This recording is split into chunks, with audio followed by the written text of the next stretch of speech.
طلال نے مہرما کے نمبر پر ان گنت کالز کرنے کے بعد بالآخر اکتا کر تزین کو کال کی تھی۔ وہ تو کب کی جا چکی۔ موہت کے ساتھ کب کو لمبا سا کھینچ کر اس نے طلال کا دل جلانے میں کوئی کسر نہ اٹھا رکھی تھی، مگر یہاں تو نہیں پہنچی، فنکشن سٹارٹ ہو چکا ہے۔ وہ پریشان تھا۔ ہو سکتا ہے دونوں لانگ ڈرائیو پر نکل گئے ہوں۔ تزین نے شرارت سے کہا تو وہ چپ ہو گیا۔ اس پر وہ جلدی سے بولی، اوکے سوری یار، جسٹ کڈنگ۔ طلال نے لائن ہی ڈراپ کر دی تو تزین کو غصہ آیا۔ تمہارے ساتھ ہونا بھی یہی چاہیے تھا۔ وہ موہت کا نمبر ملانے لگی مگر وہ بند تھا۔ یہی صورتحال مہرما کے موبائل کی تھی۔ چلو جی، خس کم جہاں پاک۔ تزین نے اپنا موبائل بستر پر پھینکتے ہوئے ہاتھ جھاڑے تھے۔ اسی وقت باہر گاڑی کے ہارن اور پھر گیٹ کھلنے کی آواز آئی تو اس نے جلدی سے دروازہ کھولا اور باہر نکل آئی۔ برآمدے کا دروازہ کھول کر وہ پورچ میں آئی تو گاڑی میں صرف موہت تھا۔ مہرو کہاں ہے؟ موہت نے چونک کر اسے دیکھا، پھر دفتن اس کے ہونٹ پر ہلکی سی مسکراہٹ پھیل گئی۔ کیوں؟ طلال کی 20 کالز آ چکی ہیں۔ تزین نے اطمینان سے جھوٹ بولا۔ چھوڑ آیا ہوں اسے۔ یہاں تو 8 بجے ہی آدھی رات ہو جاتی ہے۔ موہت چابی اچھال کر کیچ کرتا اندر کی طرف بڑھ گیا۔ تزین پرسوچ نظروں سے اسے دیکھتی رہ گئی۔ روئی آنکھوں اور دھلے دھلائے چہرے والی مہرما فنکشن میں پہنچی۔ موہت اسے باہر ہی اتار کر چلا گیا تھا۔ اتنی لیٹ؟ سب ہی کا شکوہ تھا۔ طلال کے ہاتھ وہ بہت دیر سے لگی۔ کیا ہوا مہر؟ اتنی دیر سے نکلی ہوئی تھی، اتنی لیٹ کیوں پہنچی؟ وہ رابیل کو تیل اور مہندی لگا کر تصویریں بنوا آئی تھی۔ ایک میز کے گرد رکھی کرسیوں پر طلال کے ساتھ بیٹھ گئی۔ خیریت تو تھی نا؟ وہ خبیث آدمی تھا تمہارے ساتھ؟ طلال کا لہجہ بدلا۔ مہرما نے چونک کر اسے دیکھا، پھر کھنکاری۔ وہ مجھے ڈراپ کرنے آیا تھا، آغا جان کے حکم کے مطابق۔ اتنا طویل فاصلہ تو نہیں تمہارے گھر سے رابیل کے گھر کا مہر؟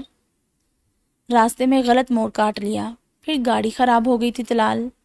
وہ صفائی پیش کرتے کرتے یک بارگی رکی، بے یقینی سے طلال کو دیکھا۔ تم مجھ پر شک کر رہے ہو؟ تم نے کال اٹینڈ نہیں کی میری۔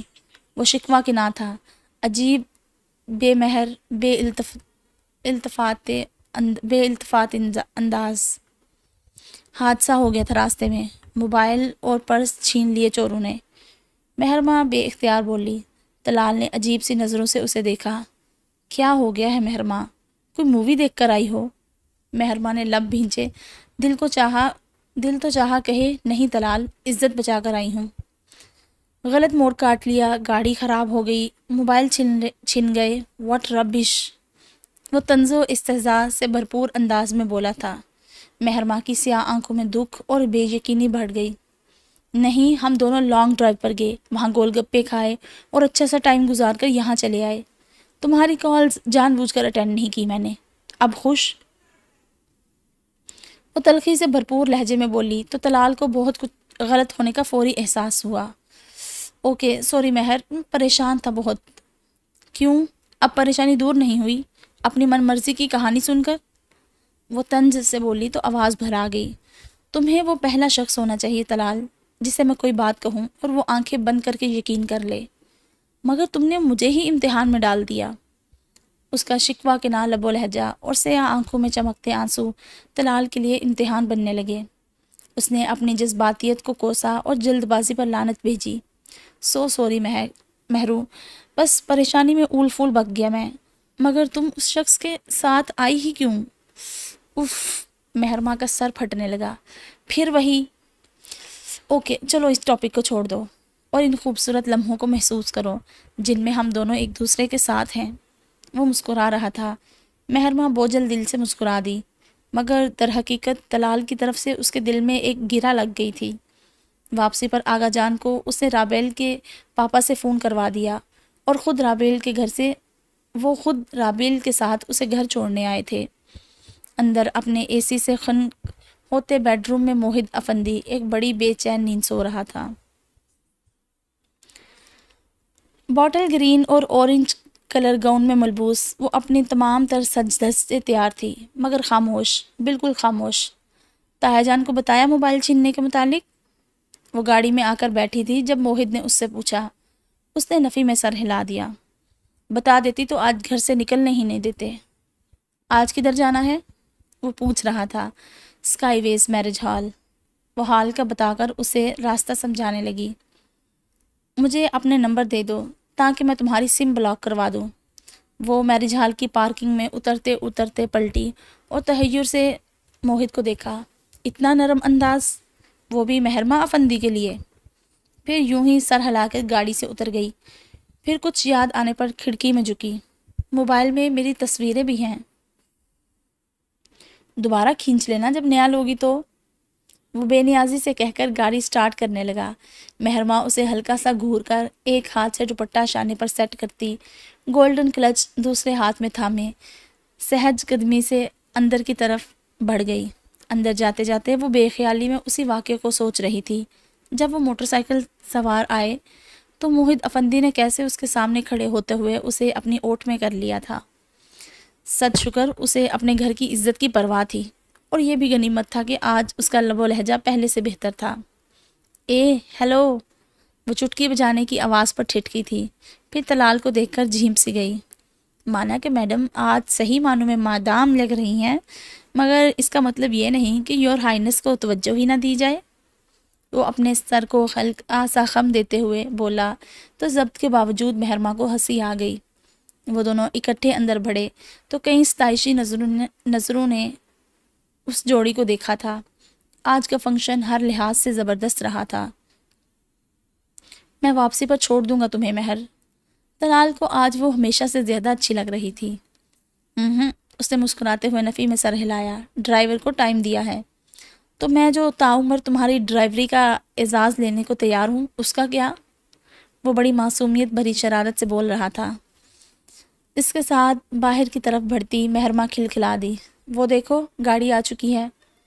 مہرمہ نے پارکنگ میں نگاہ دوڑا کر تھوڑی بہت تگو دو کے بعد گاڑی تلاش کر ہی لی تھی۔ اب تم جاؤ میں پھر جاؤں گی، اب تم جاؤ پھر میں جاؤں گی۔ وہ مسکرائی، اندر سے دل مضطرب بھی تھا۔ وہ جانتی تھی کہ موہت کو دیکھ کر طلال کو اچھا نہیں لگے گا۔ کم آن مہر، میں تمہیں گاڑی تک چھوڑ آتا ہوں۔ وہ مصر تھا۔ وہ ابھی وہ اس پس و پیش میں مبتلا تھے کہ موہت کی آواز نے دونوں کو گڑبڑا دیا۔ میں کب سے تمہارا ویٹ کر رہا ہوں مہرمہ۔ وہ طلال کو قطعی طور پر نظر انداز کیے مہرمہ سے مخاطب تھا۔ میں آ ہی رہی تھی بس۔ اس نے معذرتی نگاہ لب بھینچے کھڑے طلال پر ڈالتے ہوئے جلدی سے کہا، اوکے طلال، کل انشاءاللہ۔ وہ ہونٹ پھیلا کر مسکراہٹ کا تاثر دیتی موہت کے ساتھ قدم آگے بڑھا گئی۔ اتنی لیٹ؟ میں تمہارے دیے ہوئے وقت سے پون گھنٹہ پہلے سے ویٹ کر رہا ہوں۔ موہت کی آواز طلال کی سماعت سے ٹکرا رہی تھی۔ وہ اپنی گاڑی کی طرف بڑھتا لب بھینچ گیا تھا۔ وہ ونڈ اسکرین کے پار دیکھ رہی تھی جب موہت نے اس کی گود میں کوئی چیز رکھی تھی۔ یہ کیا ہے؟ اس نے ڈبہ اٹھایا، ایپل کا آئی فون 6، لمبا، خوبصورت۔ وہ استفہامیہ نظروں سے اسے دیکھنے لگی۔ اپنے لیے نیا لیا تو تمہارے لیے بھی لے لیا، وہ بے نیازی سے سامنے دیکھتا کہہ رہا تھا۔ اب اس نے یکلخت اپنا انداز بدلا تو مہرمہ کو سمجھ میں نہیں آ رہا تھا کہ وہ واقعی اندر سے بدلا تھا یا یہ بھی کوئی بدلا تھا۔ وہ کنفیوز سی ہونے لگی۔ اٹس اوکے، میں ابو سے کہہ کے لے لوں گی، یہ تم رکھ لو۔ ڈبہ ڈیش بورڈ پر رکھتے ہوئے وہ رسان سے بولی، یہ بھی اسی کے بزنس کے پیسوں سے آیا ہے، ڈونٹ وری، اپنے پاس سے نہیں دیا۔ وہ مصروف انداز میں ڈرائیو کرتے ہوئے بولا، میں پھر بھی نہیں لے سکتی، تھینکس فار یور گفٹ۔ مہرمہ کا قطعاً کوئی ارادہ نہیں تھا اس راہ و رسم کو بڑھاوا دینے کا۔ دشمن اول تھا وہ، دوست اول کیسے بن سکتا تھا؟ تو پھر اپنی طرف کی ونڈو کھولو اور اسے باہر پھینک دو۔ اب کی بار اسے بڑی سرد مہری سے مشورہ دیا تھا۔ مہرمہ خاموش ہو گئی، قدر توقف کے بعد خود ہی سنجیدگی سے بولا، میرا تم سے نہ تو جائیداد کا جھگڑا ہے اور نہ ہی کوئی خاندانی دشمنی ہے، اس لیے میرے خیال میں اس بے اعتباری کی فضا کو ختم ہونا چاہیے، اور اس بے تکی دشمنی کو بھی۔ وہ دل ہی دل میں جوڑ توڑ کر رہی تھی۔ بے اعتباری ختم ہوئی تو اعتبار شروع، اور دشمنی ختم ہوئی تو دوستی کی شروعات۔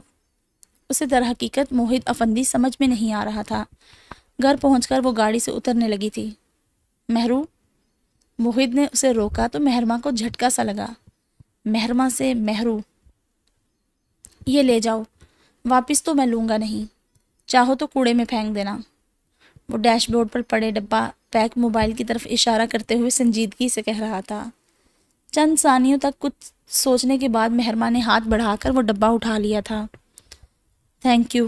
وہ اندر چلی گئی۔ موہت کے ہونٹوں پر بہت آہستہ آہستہ ایک جانی پہچانی سی مسکراہٹ پھیلی تھی۔ نمیر، مجھے مل سکتے ہو ابھی؟ سومیا نے کال کرتے ہی سوال پوچھا تو اس کے پیشانی پر بل پڑ گئے۔ کیوں؟ ضروری بات کرنی ہے تم سے۔ میں آ جاؤں تمہارے آفس یا تم مجھے ہاسٹل سے لے لو گے؟ وہ سنجیدہ تھی۔ پچھلی بار کی لڑائی ان دونوں کے بیچ ایک دیوار سی کھڑی کر گئی تھی۔ جانے نمیر کو اس کا موہد افندی کی طرف متوجہ ہونا اچھا نہیں لگا تھا، یا پھر وہی دل میں نمیر کی جگہ موہد افندی کو دینا نہیں چاہتی تھی۔ میں آتا ہوں۔ چند لمحوں کے بعد اس نے کال ڈراپ کر دی تھی۔ سومیا کے ہونٹوں پر زخمی سی مسکراہٹ پھیل گئی۔ ایک عجیب طرح کی بے چینی اور کرب نے اسے گھیر رکھا تھا اور کسی پل سکون نہیں ملتا تھا۔ تھوڑی دیر کے بعد وہ اسے لینے آ گیا تھا۔ وہ پژمردہ سی اس کے ساتھ قریبی ریسٹورانٹ میں چلی آئی۔ کچھ کھاؤ گی؟ وہ پوچھ رہا تھا۔ آئس کریم منگوا لو۔ دل نہ چاہتے ہوئے بھی اس نے گویا ریسٹورانٹ میں بیٹھنے کا جواز تلاشا۔ اوکے۔ وہ ویٹر کو بلا کر آرڈر لکھوانے لگا۔ اپنے لیے بھی اس نے اپنے پسندیدہ فلیور کی آئس کریم ہی آرڈر کی تھی۔ اب بتاؤ کیا مسئلہ ہے؟ وہ اس کی طرف متوجہ تھا، اور جب وہ یوں اسے توجہ دیتا تو سومیا ہواؤں میں اڑنے لگتی۔ اسے لگتا جیسے پوری کائنات اس کی طرف متوجہ ہے۔ آئی ایم سوری، وہ مدھم لہجے میں بولی۔ نمیر نے استفہامیہ انداز میں ابرو اٹھائے۔ وہ کس لیے؟ پچھلی بار کی لڑائی کے لیے۔ میں نے بہت فضول بکواس کی تھی۔ وہ ایسی ہی تھی، اپنی غلطی نہ ہوتے ہوئے بھی تسلیم کر لینے والی۔ اٹس اوکے، میں تو کب کا بھول بھی چکا۔ وہ لاپرواہی سے کہہ کر اپنا موبائل چیک کرنے لگا۔ خوش قسمت ہو، جلدی بھول جاتے ہو، بندوں کو بھی اور باتوں کو بھی۔ وہ پھیکا سا مسکرائی تھی۔ وہ توجہ دیے بنا اپنا موبائل دیکھتا رہا۔ ویٹر ان کے درمیان آئس کریم کے پیالے رکھ گیا تھا۔ خاموشی ان کے درمیان کسی راز کی طرح تھی، گویا فاش ہونے کی منتظر ہو۔ ایک بات پوچھوں نمیر؟ وہ بے دلی سے اپنے پیالے میں چمچہ ہلاتے ہوئے بولی۔ وہ مکمل طور پر آئس کریم کی طرف متوجہ تھا۔ لہجہ بھر کو سومیا کو آئس کریم پر رشک آیا، پھر وہ خود ترسی کا شکار ہونے لگی۔ تم اپنا لائف سٹائل بدل نہیں سکتے؟ اس نے جیسے ہار کر کہا۔ کیا مطلب؟ وہ اسے اپنی طرف متوجہ کرنے میں کامیاب ہو ہی گئی تھی۔ مطلب یہ کہ سیدھے سادھے انداز میں اپنی لائف نہیں گزار سکتے عام آدمی کی طرح؟ وہ محتاط انداز میں بات کر رہی تھی۔ تم جس بات کے لیے مجھے یہاں لائی ہو وہ کرو سومیا، نمیر نے اسے اسپاٹ نظروں سے دیکھتے ہوئے کہا۔ پھپھو چاہتی ہیں کہ میری اور موہت کی شادی ہو جائے، اس نے ایک دم سے کہہ دیا۔ وہ آئس کریم کھانا بھول گیا، بے یقینی سے اسے دیکھنے لگا۔ واٹ؟ بڑی دیر بعد اس کے منہ سے نکلا تھا۔ میں چاہتی ہوں کہ تم اس گھر کو تباہ کرنے کا فیصلہ بدل لو نمیر۔ یقین کرو، میں دلاؤں گی تمہیں اس گھر میں تمہاری حیثیت۔ وہ اسے یقین دلا رہی تھی۔ یہ شادی والی بات کس نے کہی تم سے؟ وہ متوحش سا تھا۔ موہت تو کہہ نہیں سکتا، ظاہر ہے پھپھو نے ہی اپنی خواہش کا اظہار کیا ہے، وہ قطرے شوخی سے بولی۔ اور تم؟ وہ سرسراتے ہوئے لہجے میں پوچھنے لگا۔ تمہیں جو میں نے سمجھایا تھا وہ سمجھ نہیں آیا تمہیں؟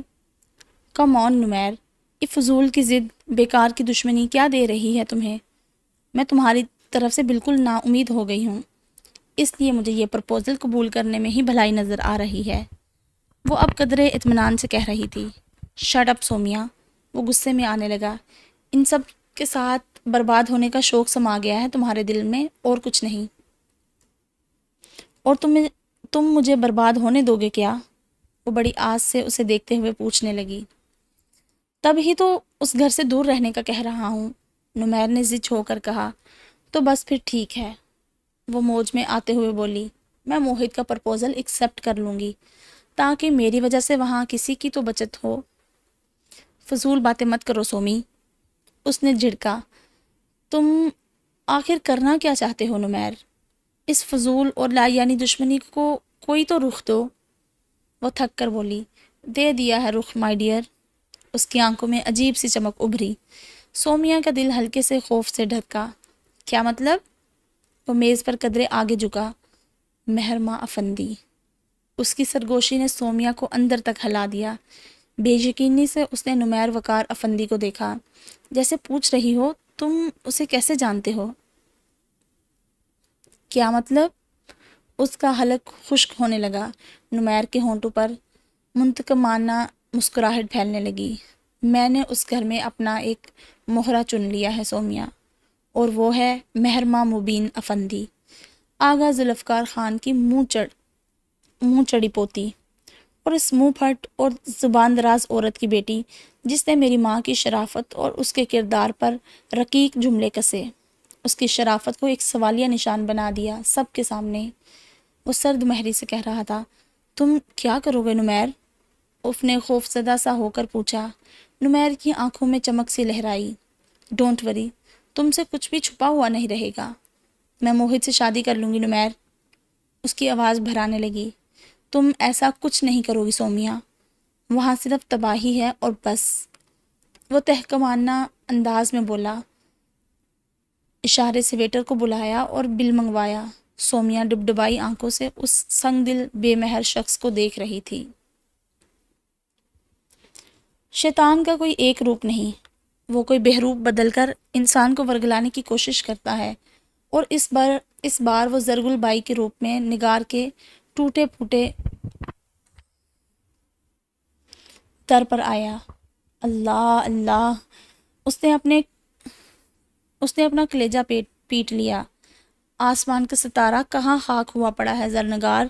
کیوں اپنے آپ کو مٹی میں مٹی کر لیا تو نے؟ زرنگار کی آنکھوں میں آنسو آ گئے، اپنی بے کسی پر نہیں، وقار افندی کی بے بسی پر۔ وہ اپنی بیماری اور شدید سر درد کے ہاتھوں بے حال ہوا جاتا تھا۔ آج گھر میں موجود اناج کا آخری دانہ تک ختم ہو گیا تھا، اور نمیر کو اسکول والوں کی مسلسل فیس جمع نہ کروانے کی بنا پر گھر بھیج دیا تھا۔ بابا کو مت بتانا نمیر، میں کچھ کرتی ہوں۔ اس نے 10 سالہ پیارے سے نمیر کے ہونٹوں پر ش کے انداز میں انگلی رکھی تو اس نے سمجھداری سے سر ہلا دیا، اور اب زرگل بائی اس کے دروازے پر صدا لگانے آ کھڑی ہوئی تھی۔ اللہ نے فرشتہ بنا کر بھیج دیا اماں کو۔ مرتے مرتے حرام کو حلال کرنے والوں کی طرح زرنگار نے بھی سوچا، مگر اگلے ہی پل اس نے خود پر نفرین بھیجی۔ اماں، کہا تھا نا میں نے، دوبارہ مت آنا میرے ہاں۔ آنسو پیتے ہوئے اس نے یاد دلایا۔ ارے کم بخت ماری، ابھی بھی وہی بات، اب تو سنبھل جا۔ آسمان سے ٹوٹ کر گرا ستارہ ہے تو، نرا پتھر، سرد اور سیاہ، بے مول کر دیا اپنا جوبن تو نے۔ وہ بین کرنے والے انداز میں بولی۔ بسیدہ لباس میں ملبوس شہزادوں جیسے نواسے کو زبردستی ساتھ لپٹا کر چٹاچٹ بوسے لیے۔ لڑکی پیدا کر لیتی تو بھوکی نہ مرتی کبھی ذری۔ اس نے زبردستی 10 کا نوٹ نمیر کی مٹھی میں تھما کر اسے باہر بگاتے ہوئے تاسف سے کہا، تو زرنگار لرز اٹھی۔ کیا فضول باتیں کرتی ہو اماں، اور اللہ کے واسطے جاؤ یہاں سے، وقار آ گئے تو ناراض ہوں گے۔ وہ اپنی عزت نفس ختم ہونے سے پہلے زرگل بھائی کو وہاں سے رخصت کرنا چاہتی تھی۔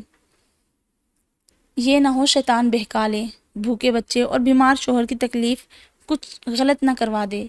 زرگل بھائی سے اس کی پسماندگی چھپی ہوئی نہیں تھی۔ سراہوں سے بھرا دوپٹہ اوڑے یہ وہ خوش لباس زرنگار تو نہ تھی۔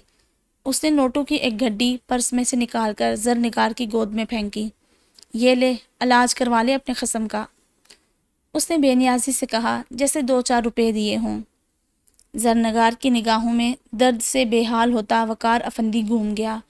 ڈاکٹروں نے برین ٹیومر بتایا تھا اسے، اور اب تو آپریشن لازمی قرار دے دیا تھا سب نے۔ اس کے ہاتھ اس گھڑی کو پکڑنے کو بے تاب ہونے لگے۔ بس اس کے بدلے ایک بات مان لے میری۔ زرگل بائی نے پان چباتے ہوئے بیٹی کی بدلی نگاہ بھانپ لی تھی۔ اطمینان سے بولی تو زرنگار کا دل ڈوب سا گیا۔ اس نے یوں سختی سے رقم کو تھاما جیسے زرگل بائی کی ہر بات ماننے کا تہیہ کر لیا ہو۔ زرنگار کو وہ نوٹوں کی گڈی نہیں، حفت اقلیم کی دولت لگ رہی تھی۔ اپنے بیمار شوہر کو دیکھ، اپنے زرد پڑتے چہرے اور معصوم بچے کو دیکھ، حسرتیں جس کی آنکھوں میں منجمد ہو رہی ہیں، وہ جو خواہش کرنے کی عادت ہی نہیں پال سکا اپنے دل میں، باپ کے ہوتے یہ یتیموں کی سی زندگی بسر کر رہا ہے۔ زرگل بائی نشتر چلانے میں ماہر تھی، مگر یہ چرکا سیدھا زرنگار کے دل پر لگا۔ وہ تڑپ اٹھی۔ اماں، کیسی منحوس باتیں کر رہی ہو؟ اللہ سلامت رکھے اس کے باپ کو۔ ہر ایک کو موت آنی ہے زری، پر بندہ سسک سسک کر تڑپ تڑپ کر تو نہ مرے۔ جتنا لڑ سکتا ہے تقدیر کے ساتھ ساتھ اتنا تو لڑنا ہی چاہیے اسے۔ وہ صاف گوئی سے بولی۔ بھلا اسے کیا ہمدردی ہو سکتی تھی وقار افندی سے، جو اس کی بیٹی کو یوں مٹی میں رول رہا تھا۔ میں نے کہا بھی تھا تجھے، گانے کے 2-4 پروگرام پکڑ لے، دنوں میں شہرت کی بلندیوں پر پہنچ جائے گی۔ اس عزت کا گھر بیٹھ کر تو نے کتنا اچار ڈالنا تھا، ڈال لیا۔ اماں، وقار نہیں مانتے۔ اب معاملہ فقط تمہاری عزت کا نہیں رہا زہری، اپنے معصوم بچے کی زندگی کا سوال اٹھاؤ اس کے سامنے۔ اسے اس دنیا میں لانے کے اگر ذمہ دار تم دونوں ہو تو اس کی ہر خواہش پوری کرنے کی ذمہ داری بھی تم دونوں کی ہی ہے، اور اگر تم 4 پیسے کما کر اس کے خواب، اس کی حسرتیں پوری کر سکتی ہو تو کیوں نہ کرو۔ زرنگار چپ رہی، مگر اس قدر دلگیر انداز میں نمیر کے تذکرے نے اس کی آنکھیں نم کر دی تھی۔ بھوک کے مارے خود مرنا اتنا مشکل نہیں ہوتا زری، جتنا اپنے بچے کو بھوکا مرتے دیکھنا۔ زرگل کی بات سن کر آٹے کا خالی کنستر اور دالوں کے خالی ڈبے اس کی نظروں کے سامنے گھوم گئے۔ آج اگر وقار کو تنخواہ نہ ملتی تو گھر میں فاقے کا بھرپور امکانات موجود تھے۔ دیکھ زری، تیری ماں ہوں، اس لیے تیرا درد اٹھتا ہے تو بار بار سمجھانے آ جاتی ہوں۔ مرتے ہوئے کے لیے، جان بچانے کے لیے حرام کو بھی حلال قرار دے دیا گیا ہے، پھر تم لوگ کیوں خودکشی پر راضی ہو؟ تم وقار کو جانتی ہو نا اماں، بڑے عزت دار گھرانے سے تعلق ہے ان کا۔ آخ تھو! زرگل بائی نے حقارت سے ایک طرف تھوک دیا۔ لعنت ہے ایسے عزت داروں پر جو کسی دوسرے کو عزت نہیں دے سکتے۔ بیچارے، اس نے تعصب سے کہا، پھر طنز سے بولی، اتنی بہت ساری عزت ہے ان کے پاس کہ اس میں سے ذرا سا حصہ اپنی بہو کے لیے نہیں نکال سکتے۔ مردود! زرنگار کے پاس اس طنز کا کوئی جواب نہیں تھا۔ ہر طوائف ساری زندگی طوائف ہی بن کر نہیں رہنا چاہتی، مگر یہ ہمارے معاشرے کا رویہ ہے جو اسے شریفوں کے محلے میں آنے نہیں دیتا۔ بیکار کی ضد اور انا کا شکار ہے تیرا گھر والا۔ بیماری ہے ان غریب شریفوں میں۔ بیوی ان سے ذرا 4 پیسے زیادہ کمانے لگے تو ان کی انا پہ حرف آ جاتا ہے، خون ابال کھا جاتا ہے ان کا۔ اماں، تھیٹروں، ڈراموں اور فلموں میں بھی تو لڑکیاں روپے کے عوض ناچ ناچ کر کسی کی فرضی بیوی بن کر اور کسی کی باہوں میں جھوم کر عزت کما لیتی ہیں۔ انہیں کوئی طوائف کیوں نہیں کہتا؟ مگر ایک طوائف عزت کی زندگی بسر کرنے کی کوشش کرے، یہ کوئی کیوں نہیں چاہتا؟ وہ رو دی۔ دوہرے رویے ہیں اس معاشرے کے ذریعے۔ شادیوں کے فنکشنز میں اپنی ناچتی ہوئی بچیوں پر پیسے لٹانے والے ان شریفانہ مجرموں کو برا نہیں سمجھتے۔ وہ مدبرانہ انداز میں بولی۔ زرنگار دوپٹے کے پلو سے اپنی آنکھیں صاف کرنے لگی۔ اس زندگی میں اتنی ٹھوکریں کھا لی ہیں اماں، اگر اللہ نے ہمارا دوسرا جنم رکھا ہوتا تو اس سے درخواست کرتی، اب کے جنم میں مجھے بٹیا نہ کیجیو۔ وہ بات کے آخر میں ہنسی تو ٹوٹے کانچ کی سی کھنک اس کے لہجے میں تھی۔ زرگل بائی کو لوہا گرم لگا۔ تو پھر ذہن بنا لے زری، بس ایک پاؤں گھر سے باہر نکالنا مشکل، اس کے بعد تو دیکھ، پھر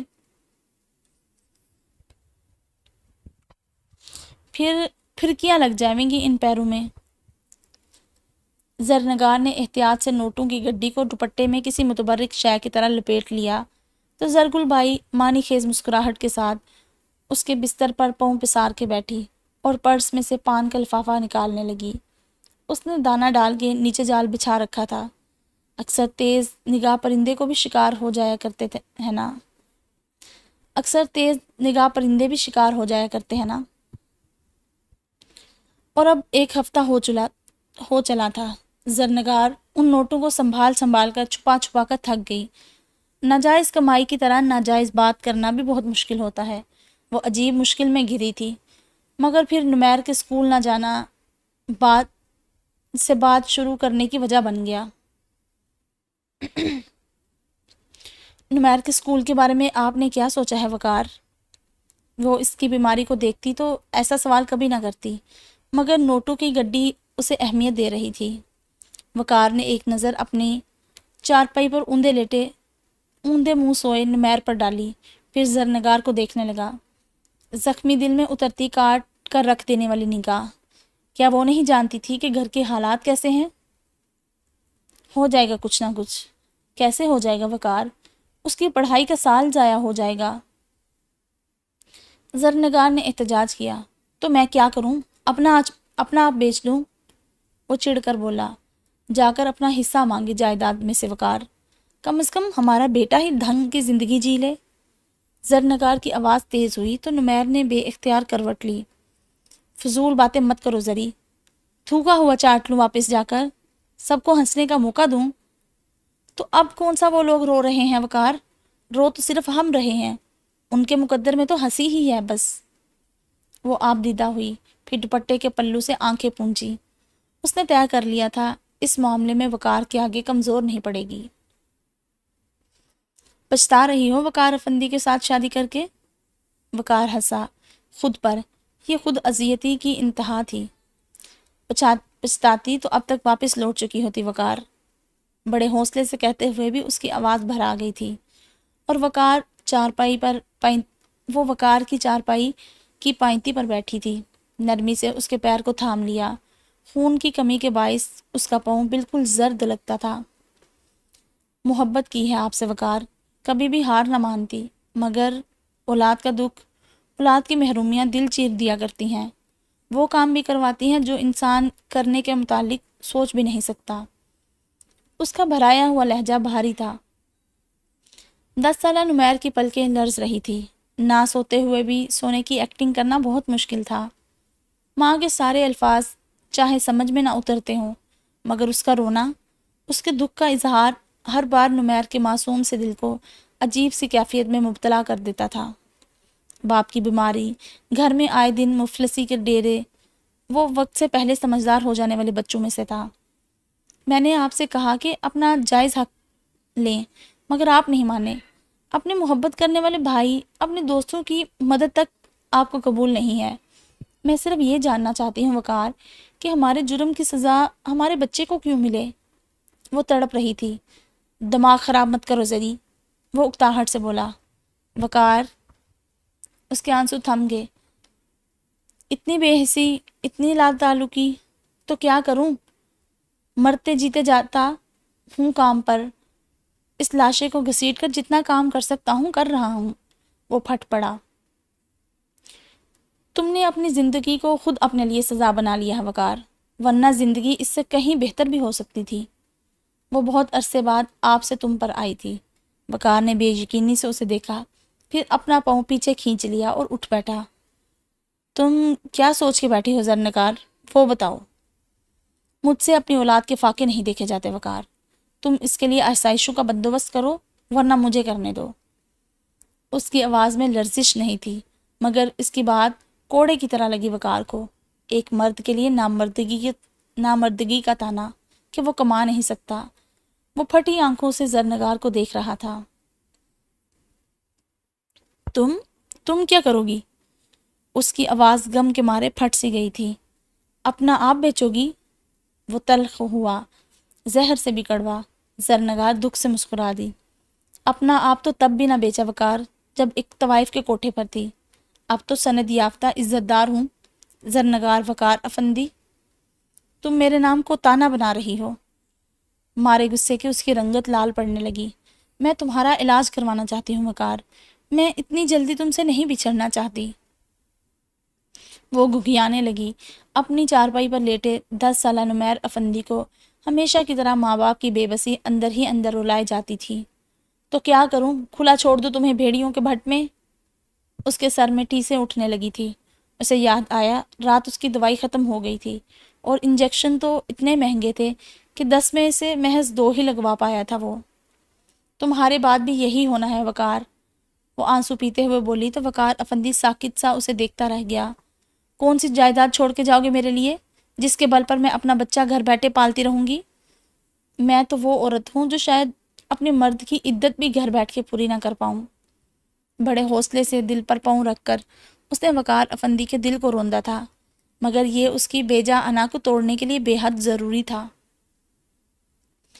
اپنی زندگی میں ہی مجھے کسی قابل کر دو وقار، میں تمہارا درد سے تڑپتا وجود اور اپنے بچے کی آنکھوں میں پنپتی حسرتیں نہیں دیکھ سکتی اب۔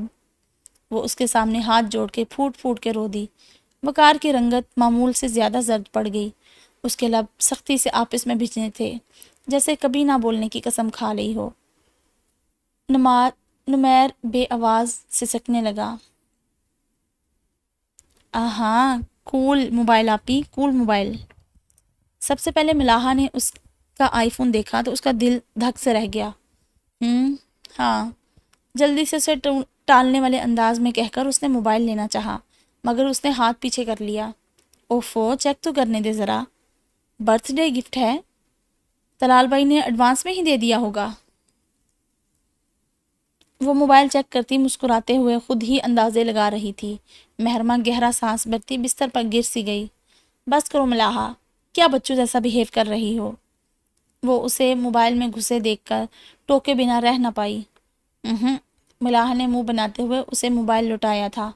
آپی، کیا سارے منگیتر ایسے مہنگے مہنگے گفٹس دیتے ہیں؟ کچھ سوچ کر ملاحہ کی آنکھیں چمکی۔ محرمہ نے اسے گھورا۔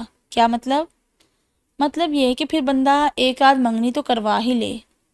ملاحہ نے دانت نکالے تو محرمہ نے اسے ایک دھپ لگا دی۔ چلو بھاگو یہاں سے۔ در حقیقت اس کا دل برا ہو رہا تھا بار بار یہ الفاظ سننا۔ منگیتر کا گفٹ کسی گناہ سے کم تھا کیا؟ اور موحد افندی کا یہ بدلا ہوا انداز، دشمن بدل کیسے گیا؟ اس کا ذہن سمجھنے سے قاصر تھا۔ ملاحہ کے جانے کے بعد وہ شاور لینے گھس گئی۔ وہ تزین تھی جو کسی کام سے کمرے میں آئی تو نکلتے نکلتے ٹھٹک گئی۔ بیڈ پر لاپرواہی سے اوندے پڑے آئی فون نے اس کی توجہ اپنی طرف مبذول کروائی تھی۔ پھر وہ بجلی کی سی تیزی سے آگے بڑھی، موبائل اٹھا کر دیکھا۔ ماڈل، کلر، حتیٰ کہ وال پیپر تک وہی تھا۔ 2 دن پیچھے جائیں تو تزین نے لب بھینچے۔ وہ موحد کو چائے کے لیے بلانے گئی تھی، تب وہ بہت خوبصورت موبائل چیک کر رہا تھا۔ ایپل کا آئی فون 6۔ وہ چونکا پھر مسکرا دیا۔ چوائس اچھی ہے تمہاری، یہ تو لیڈیز موبائل ہے، مرد اتنا بڑا موبائل ہاتھ میں یا جیب میں لیے گھومتے اچھے نہیں لگتے۔ تزین نے اس کے پاس بیٹھتے ہوئے موبائل اس سے لیا اور معنی خیزی سے مسکرائی۔ اوہو، تو اپنی فرسٹ لیڈی کو دینے والے ہو؟ وہ مسکراتا رہا۔ لائیو وال پیپر پر چلتی مچھلیاں انگلی کے ایک ٹچ سے گھبرا کر یوں بکھرتی جیسے زندہ سلامت ہوں۔ Very nice, thanks. وہ اب بھی مسکرا رہا تھا، طمانینت برا انداز اور پرسکون سی مسکراہٹ۔ تزین نے گہری سانس بھری اور موبائل کو بستر پر اچھال دیا۔ تو یہ ہے تمہاری فرسٹ لیڈی؟ کچھ تو دیکھ کر گرتے موحد افندی، وہ تو پہلے ہی کسی کی فرسٹ لیڈی بنی بیٹھی ہے۔ جلتی کلستی وہ کمرے سے نکل گئی تھی۔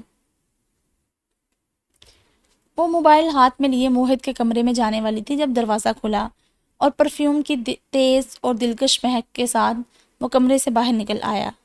محرمہ سٹ پٹائی، اوپر سے اس کا مسکراتا انداز۔ میں تمہاری طرف ہی آ رہا تھا۔ لو جی، ہم کون سا بچپن کے بیسٹ فرینڈ رہ چکے ہیں؟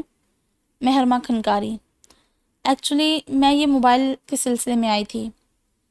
اسے استعمال کرنا کون سا مشکل کام ہے، میں سکھا دوں گا۔ ابھی تو ایک فیور دو، مجھے اچھی سی برانڈڈ کپڑوں کی شاپ بتاؤ، شاپنگ کرنی ہے مجھے۔ وہ تو بتا دوں گی، مگر یہ گفٹ میں نہیں لے سکتی موحد۔ محرمہ نے کہہ تو دیا، گویا مشکل آسان ہوئی، اور موحد نے اسے ایسے دیکھا جیسے سمجھ نہ پایا ہو۔ کم آن، کیا مذاق ہے محرمہ۔ اچھا، ابھی حساب کلیئر کر لیتے ہیں۔ تم نے جو میرے کپڑے برباد کیے ہیں ان کی شاپنگ کروا دو مجھے۔ وہ بڑی پیاری مسکراہٹ کا مالک تھا۔ محرمہ سٹ پٹائی۔ اس وقت جتنی رقم میرے پاس ہے اس برانڈ کی تو ایک ہی پینٹ آئے گی اس میں۔ وہ موحد کے پینٹ پر نظر ڈالتے ہوئے گھبرا کے بولی تو اس کی مسکراہٹ ہلکے سے کہکے میں بدلی۔ پھر وہ اس کا ہاتھ تھام کر زبردستی باہر کی طرف بڑھا۔ چلو کوئی بات نہیں، میں ادھار کر لوں گا تم سے، اب موبائل کو بھی کسی کھاتے میں ایڈجسٹ کرنا ہے نا۔ اللہ اللہ، وہ سڑیل بدتمیز اکھڑ سا موہد افندی کہاں گیا؟ مہرماں کو حیرت کا دورہ پڑنے لگا۔ یعنی پھٹا پوسٹر اور نکلا ہیرو، کمال ہی تو تھا یہ تو۔ وہ اسے سیدھا آغا جان کے پاس لے گیا۔ میں نے مہرو سے کہا ہے کہ مجھے اچھی سی برانڈڈ شاپنگ کروائے۔ آغا جان نے چشمے کے اوپر سے انہیں گھور کے دیکھا، مسکراتا ہوا ان کا جانے جگر اور گھبرائی ہوئی مہرماں۔ ان کے ہونٹوں پر ہلکی سی مسکراہٹ بکھر گئی۔ بیوقوف، یہ لڑکیوں کے کام تھوڑی ہیں، 2 دن صبر کر لیتے، گاؤں سے کبیر لوٹنے والا ہے، وہ جاتا تمہارے ساتھ؟ موہد کو پیار سے ڈانٹا۔ مل لیں گے جی، آپ کے کبیر صاحب سے بھی بڑے چرچے سنے ہیں اس کے، مگر فی الوقت تو اس شاپنگ کی سخت ضرورت ہے آغا جان۔ اس بھوت نے سارے کپڑے برباد کر دیے میرے۔ کیوں مہرو؟ موہد نے اطمینان سے کہتے ہوئے آخر میں مہرماں سے بھی گواہی لی تو وہ گڑبڑا گئی، مگر بات اپنی ذات پر آ رہی تھی، ساتھ دینا ہی پڑا۔ جی آغا جان، بہت ضروری شاپنگ ہے۔ چلو ٹھیک ہے پھر، جاؤ، اور موہد گاڑی دھیان سے چلانا بچے۔ ان کے انداز میں پیار ہی پیار تھا۔ اف، وہ گرنے کے سے انداز میں گاڑی کی اگلی سیٹ پر بیٹھی۔ موبائل اس نے ڈیش بورڈ پر رکھ دیا۔ کیا شے ہو تم موہد؟ گاڑی سٹارٹ کرتا وہ ہنسا۔ اسے میں تعریف سمجھوں نا؟ سن گلاسز آنکھوں پر فٹ کیے۔ صحیح بات بتاؤ تو مجھے تمہارا یہ انداز ہضم نہیں ہو رہا۔ تھوڑی دیر خاموش سفر کے بعد مہرماں نے صاف صاف بات کرنے کی ٹھانی۔ موہد نے چہرہ موڑ کر گہری نگاہ اس پر ڈالی۔ تم اس بے وجہ دشمنی میں خوش تھی؟ مائنڈ مت کرنا، وہ دشمنی تم نے شروع کی تھی، تم آئے ہی پھولا ہوا منہ لے کر تھے، مہرماں نے معذرت خوانا انداز میں کہا تھا۔ تو وہ بے ساختہ ہلکا سا کہکا لگا بیٹھا، مگر مہرماں سنجیدہ بیٹھی، ناک کی سیدھ میں دیکھتی رہی، یعنی اسے باقاعدہ جواب چاہیے تھا۔ میرے ہر موڈ کا ایک فیز ہوتا ہے، اس غصے کا بھی ایک پیریڈ تھا، اب گزر گیا۔ مہرماں نے سمجھنے والے انداز میں سر ہلایا۔ شاپنگ کے بعد وہ اسے لنچ کے لیے لے گیا۔ موہد پلیز، آغا جان ناراض ہوں گے۔ مہرماں کا احتجاج ریسٹورانٹ میں داخل ہونے تک جاری رہا تھا۔ اور سامنے گاڑی میں گزرتے طلال کو شک سا ہوا مہرماں کے وجود کا، تو وہ بلا ارادہ ہی گاڑی پارکنگ میں لے آیا۔ آغا جان بنا بتائے آنے پر ناراض ہوتے، ابھی تمہارے سامنے ان کی اجازت سے لایا ہوں تمہیں۔ وہ اسے بہلاتے ہوئے ویٹر کو اشارہ کرنے لگا۔ مجھے بھوک نہیں ہے موہد، وہ بےچارگی سے کہتی اب کرسی کی پشت سے ٹیک لگائے محض اسے ویٹر کو آرڈر لکھواتے دیکھ رہی تھی۔ طلال اسے موہد کے ساتھ دیکھ کر بے حد بے یقینی کی کیفیت میں گرا اور پھر اشتعال میں آیا، اور غصے میں انسان کی عقل سب سے پہلے جواب دے جاتی ہے۔ طلال نے بھی موقع پر مہرماں سے باز پرس ضروری سمجھی۔ بڑی مشکل سے وہ موڈ ٹھیک کرتا ان کی ٹیبل تک پہنچا۔ ویسے اچھی بیویوں والی سب سے بڑی کوالٹی تمہارے اندر یہ ہے کہ شاپنگ کے دوران تم بارگیننگ بہت اچھی کر لیتی ہو، موہد مسکراتے ہوئے کہہ رہا تھا۔ اس پر مہرماں کی ہلکی سی ہنسی۔ طلال کے رگوں میں انگارے دوڑے، وہ ان کے پاس پہنچ چکا تھا۔ ایکسکیوز می، وہ بہت سرد مہر سا انداز۔ موہد اور مہرماں کے تاثرات یکلخت مختلف تھے۔ مہرو کی رنگت اڑی، اس کے برعکس موہد نے کرسی سے ٹیک لگا کر اطمینان سے ٹانگیں پھیلا لی، گویا اٹھ کر گھر کے داماد سے ملنے کا قطعاً کوئی ارادہ نہ تھا۔ ایکسکیوزڈ، بے نیازی سے کہا تو اندر ہی اندر اپنی تلملاہٹ پر قابو پاتا طلال بمشکل اس کے منہ پر گھونسا مارنے کی شدید خواہش کو ضبط کر پایا۔ اوہ ہیلو، تم یہاں؟ مہرماں کی ساری توجہ طلال کے ماتھے کی تیوریوں پر تھی۔ یہی سوال میں تم سے پوچھنے والا تھا مہر، تم یہاں کیا کر رہی ہو؟ اس نے بات کے دوران ایک قہر آلود نگاہ موہد پر ڈالی تو اس کا نہ پوچھا جانے والا سوال بھی مہرماں کی سمجھ میں آ گیا۔ میں شاپنگ کے لیے آئی تھی۔ مہرماں گڑبڑائی۔ وہ در حقیقت اس صورتحال سے پریشان تھی۔ موہد اور طلال کے جیسے کشیدہ تعلقات تھے، ان کو مد نظر رکھتے ہوئے اصولاً تو مہرماں کو چاہیے تھا کہ وہ موہد کو لفٹ بھی نہ کرواتی، لیکن اگر گھریلو رشتہ داری دیکھتی تو اسے کچھ لچک دکھانا پڑتی تھی۔ مگر اب طلال کو یہ باریکی کون سمجھاتا؟ اچھا، ریسٹورنٹس میں بھی شاپنگ سینٹر کب سے کھلنے شروع ہوئے؟ مجھے تو پتہ نہیں چلا، وہ زہر خند لہجے میں بولا تو مہرماں کا حلق خشک ہوا۔ ایکسکیوز می، وہ کرسی کھسکا کر اٹھی۔ میری بات سنو طلال، اسے ایک طرف چلنے کا اشارہ کیا، مگر وہ پھولتے پچکتے نتنے لیے وہیں کھڑا رہا۔ جو بات کرنی ہے یہیں کرو، مسٹر اصول پسند کے سامنے، جو لڑکی کو خود تو لے کر گھوم سکتے ہیں مگر اس کے منگیتر کے ساتھ اس کا کہیں جانا انہیں گناہ کے مترادف لگتا ہے۔ بے حد تلخی سے اس نے موہد پر طنز کیا، اور خدا گواہ ہے جو موہد کے ماتھے پر ایک بھی شکن آئی ہو، وہ بڑے اطمینان کے ساتھ ویسے ہی ٹیک لگائے بیٹھا گویا من پسند ٹی وی شو دیکھ رہا تھا۔ مہرماں کا دل ڈرا کہ ان الفاظ پر موہد نے جانے کیا ری ایکشن ہو۔ فوراً ہی طلال کو ٹوک دیا، طلال پلیز، وہ بات ختم ہو گئی ہے، تمہارے لیے نا، میرے لیے نہیں ہوئی، اور تم اس آدمی کے ساتھ کر کیا رہی ہو؟ گھر جاؤ فوراً۔ اس کا تو جیسے دماغ ہی الٹ گیا تھا۔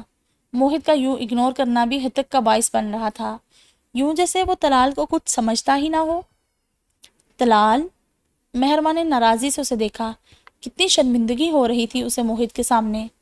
بھلا برے اخلاق کا جواب بھی برا اخلاق ہی ہونا چاہیے، اور کچھ نہ صحیح طلال، مہرماں کی آنکھوں کی زبان تو اچھی طرح سمجھتا تھا۔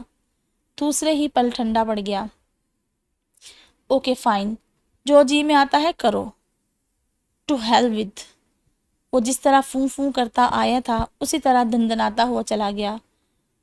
لوگوں کی نظروں کا خیال کر کے مہرماں اپنی نشست پر ڈھہ سی گئی۔ موہد گہری سانس بھرتا سیدھا ہوا بیٹھا۔ پانی پیو اور ریلیکس کرو، نرمی سے مشورہ دیا، مگر مہرماں کا دل ہر شے سے یک لخت اکتا سا گیا۔ عجیب سی وحشت اسے گھیرنے لگی۔ گھر چلے اب؟ اس نے اپنے شولڈر بیگ پر ہاتھ رکھا۔ کم آن مہرماں، کھانے کا آرڈر دیا ہوا ہے، ہر جگہ کے ایٹیکیٹس ہوتے ہیں کچھ۔ وہ خفا ہوا، مگر مہرماں جھنجھلائی ہوئی تھی۔ مجھے نہیں پتا، میں تھکی ہوئی ہوں، آرام کرنا ہے گھر جا کے مجھے۔ ہر رشتے اور اس سے منسلک الجھنوں کو الگ رکھنا چاہیے مہرماں، ورنہ زندگی زیادہ الجھی ہوئی لگنے لگتی ہے۔ وہ پرسکون تھا۔ وہ تمہاری وجہ سے اتنا ٹچی ہو رہا ہے، ورنہ بہت ٹھنڈے مزاج کا بندہ ہے۔ مہربان نے اسے جتایا۔ اسے خود پر غصہ آ رہا تھا، کیوں منہ اٹھا کے چلی آئی موہد کے ساتھ۔ ٹھنڈے مزاج کا بندے کا اس قدر آگ بگولا ہونے کا منظر میں نے لائف میں پہلی بار دیکھا ہے ویسے۔ وہ ویٹر کو آرڈر لاتے ہوئے دیکھ کر تبصرہ کر رہا تھا۔ مہرماں ضبط کر کے رہ گئی، مگر یہ تو طے تھا کہ آئندہ کم از کم موہد افندی کے ساتھ کہیں جانے کا وہ رسک نہیں لے گی۔ موبائل پر طلال کا نام جگمگاتا دیکھ کر تزین نے جھپٹ کر موبائل اٹھایا۔ کب سے موبائل بج رہا تھا۔ تزین کا دل آج اس قدر خراب ہو رہا تھا کہ کسی سے بھی بات کرنے کا موڈ نہیں ہو رہا تھا۔ دنیا کی ساری خوشیاں اللہ نے اس مہرماں افندی کے لیے ہی رکھی ہیں۔ اسے اللہ سے بھی شکوہ تھا۔ وہ مہرماں اور موہد کو اکٹھے جاتے دیکھ کر جلتی کلستی رہ گئی۔ پہلے موہد کے موبائل گفٹ کرنے کی جلن کیا کم تھی، جو اوپر سے یہ سین، مگر کال کرنے والا کوئی ڈھیٹ شخص تھا۔ وہ دانت پیستی ہوئی موبائل کی طرف آئی، مگر طلال کا نام دیکھ کر ساری کوفت اور بیزاری پل بھر میں اورنچو ہوئی۔ کیسے ہو؟ سلام دعا کے بعد تزین کا موڈ بہت اچھا تھا، مگر دوسری طرف طلال کا موڈ خراب تھا۔ مہرو کہاں گئی ہے تزین؟ لمحہ بھر کو وہ ٹھٹکی۔ کیا ہوا طلال، خیریت ہے نا؟ میری خیریت کو بھاڑ میں ڈالو، میں جو پوچھ رہا ہوں وہ بتاؤ، وہ بگڑے ہوئے انداز میں بولا تو تزین نے فوراً جوڑ توڑ کر لیا۔ وہ موہد کے ساتھ شاپنگ کرنے گئی تھی، کیا تم نے اسے دیکھا ہے کہیں؟ کہاں تو تم لوگ اس کزن کی شکل دیکھنے کو بھی راضی نہیں تھے، اور اب اسے اس قدر سر آنکھوں پر بٹھایا جا رہا ہے۔ وہ یقیناً ہوش میں نہیں تھا، ورنہ کم از کم یہ دیکھ لیتا کہ کہاں سر پھوڑ رہا ہے۔ خیر مائنڈ مت کرنا، مہرو کو ہی عادت ہے سب سے فرینک ہونے کی، اس گھر میں اور بھی لڑکیاں ہیں، وہ تو موہت کے ساتھ آؤٹنگ کے لیے بھی نہیں نکلتی۔ وہ ناک چڑھا کر بولی، اسے کہہ دینا مجھ سے بات بھی مت کرے، اتنا غصہ ہے مجھے اس پر۔ طلال کو تزین کی بات نے اور متنفر کیا۔ نہ بھائی، تم خود بات کر لینا اس سے، مجھ سے تو وہ ویسے بھی سیدھے منہ بات نہیں کرتی، جب سے چچی آئی ہیں وہ انہی کے آگے پیچھے پیچھے جا رہی ہے۔ اس نے ڈائریکٹ موہت کا نام نہ لیتے ہوئے بھی اپنا کام پورا ہی کیا تھا۔ ذرا دیر بعد تم دونوں پھر سے ایک ہو جاؤ گے اور میں مزید بری بنوں گی اس کی نظر میں۔ ابھی آئی نہیں گھر؟ ذرا توقف کے بعد طلال نے پوچھا۔ تم کال کیوں نہیں کر لیتے اسے؟ تمہارا دیا ہوا موبائل استعمال کر رہی ہے وہ۔ تزین نے جیسے لطف لیتے ہوئے ایک اور سنگین باب کھولا۔ میرا؟ کون سا موبائل؟ وہ الجھا۔ اب بنو مت، مہرو کی برتھ ڈے کا ایڈوانس گفٹ، وہ تو سب کو دکھاتی پھر رہی ہے آئی فون 6۔ تزین مسکرائی، دوسری طرف سے اسی وقت لائن ڈراپ ہو گئی۔ لو جی، تزین نے ہاتھ جاڑے، اب آگے تمہاری قسمت بہرما افندی۔ زرنگار نے نمیر کی فیس ادا کر کے اسے اسکول بھیجنا شروع کیا۔ ایک اچھے ڈاکٹر سے وقار کے چیک اپ کے لیے بھی وقت لے لیا، اور ابھی تک خاموشی سے سب تماشا دیکھتا وقار افندی یوں بھوکے شیر کی طرح بپھرے گا، یہ اس نے سوچا بھی نہ تھا۔ خبردار، خبردار جو حرام کا ایک بھی پیسہ مجھ پر لگانے کی کوشش کی تو۔ اماں نے مدد کے خیال سے دیے ہیں وقار، ہم لٹا دیں گے انہیں، قرض سمجھ لیں۔ زرنگار نے لہجہ نرم رکھا، معذرت خواہ وہ اسے مزید ناراض نہیں کرنا چاہتی تھی۔ ایک طوائف سے قرض لوں گا میں، یہ حالات ہو گئے ہیں وقار افندی کے۔ وہ خود اذیتی کی انتہا پر تھا تو خود پر ہنسا۔ زرنگار کو اس کی ہنسی نے رلا دیا، کیسے ہیرے جیسا شخص اس کے پیچھے مٹی ہو گیا تھا۔ وقت اور حالات کی مجبوری کو سمجھو وقار، تمہارا دل نہیں کٹتا اپنے بچے کو دیکھ کر؟ بچوں کو بھوکا دے کر مائیں طوائف نہیں بن جایا کرتی زرنگار۔ وہ اس بری طرح پھنکارا کہ زرنگار خوف زدہ ہو گئی۔ مجبوری میں تو حرام کو بھی حلال کہا گیا ہے وقار۔ بکواس مت کرو، زندہ ہوں ابھی میں، کم کما رہا ہوں تو کیا ہوا، مرا تو نہیں ہوں جو تم نے حرام کو خود پر حلال کر لیا۔ آنکھ خشک تھی تو کیا، اس کے لفظوں سے لہو ٹپکتا تھا۔ وہ رونے لگی۔ بس کرو وقار، کیوں اپنی زندگی کو اپنے ہاتھوں آزمائش بنا رہے ہو؟ میری ماں کا دیا مانا کہ حرام ہے، مگر تمہارے باپ کا کمایا ہوا تو حلال ہے، پھر وہاں سے کیوں نہیں مانگتے اپنا حصہ؟ جیتے جی مار ڈالا انہوں نے مجھے، اور اب تم بھی یہی کام کر رہی ہو۔ وہ آزردہ تھا۔ تم مجھے یہ سوچنے پر مجبور کر رہی ہو کہ میں نے غلطی کی تم سے شادی کر کے۔ غلطی تو تم اب کر رہے ہو وقار افندی، زندگی کو بوجھ بنا رہے ہو تم، اپنے لیے، ہم سب کے لیے۔ ان سے حصہ مانگنے کے لیے مجھے اپنے وجود کے 2 حصے کاٹنے پڑتے ہیں زرنگار، ایک تم اور ایک میرا بچہ۔ کہو پھر کب جاؤں افندی ہاؤس؟ وہ چلایا تھا۔ زرد رنگت لیے زرنگار خاموش ہو گئی۔ میں مر جاؤں تو پھر وہاں جانا، ان کے وارث کو لے کر اپنا حصہ مانگنے، شاید پھر ترس کھا لے اس پر کہ یتیم بچہ ہے۔ کف اڑاتے ہوئے وہ کہہ رہا تھا۔ زرنگار روتے ہوئے اس کے شانے سے جا لگی۔ بس کر دو وقار، کیوں بے موت مارتے ہو مجھے؟ آغا جان سب جانتے ہیں زری، سب، میری بیماری سے واقف نہ ہوں مگر حالات سے تو اچھی طرح سے واقف ہے نا، تو پھر خود کو ہلکا کرنے کا کیا فائدہ؟ وہ قدرے ٹھنڈا پڑا تھا۔ ہم اپنی زندگی آپ بنا سکتے ہیں وقار، بس ایک بار مجھے گانے کی اجازت دے دو، تمہارے صحت یاب ہوتے ہی میں سب چھوڑ دوں گی، چاہے تو تب کال کوٹری میں بند کر دینا مجھ سے کوشش کا اختیار مت چھینو۔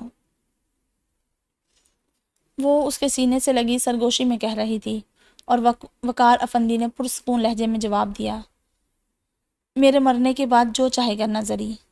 وہ اس کے سینے میں منہ چھپائے پھپک کر رو دی۔ وقار افندی کی آنکھوں میں ضبط کی لالی اترنے لگی۔ واپسی پر انتہائی قریب سے ایک بندے نے گاڑی کو اوورٹیک کیا تو بچاتے ہوئے موہت کی گاڑی دوسری گاڑی سے ہلکی سی رگڑ کھا گئی، اور اس پر مستزاد ڈرائیور نے ذرا آگے جا کر گاڑی روک دی۔